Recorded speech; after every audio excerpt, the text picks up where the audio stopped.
Did Jesus go to Peter? No. Jesus said, Peter, come to me. Meet me in the upper room. And what's the importance of this?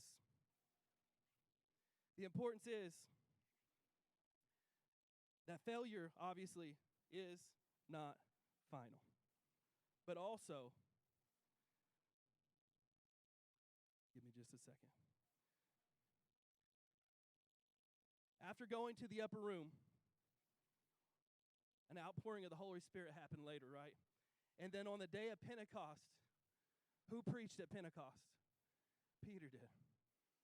He made his biggest mistake. He made his most public blunder. And he was known in all the land by denying Jesus. His enemies called him and knew him and defined him by that. His critics knew him and defined him by what he had done. You may feel like publicly people are defining you by your mistakes, by what you have done. But Jesus, on the other hand, he calls you by name. And he still believes in the purpose and the calling. No matter what mistakes you have made, he's going to turn it for good. And he's going to educate you from your mistakes.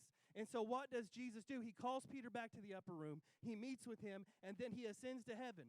And then on the day of Pentecost, he pours out his Holy Spirit upon Peter. And he says, Peter, go preach the biggest sermon that had ever happened to that point.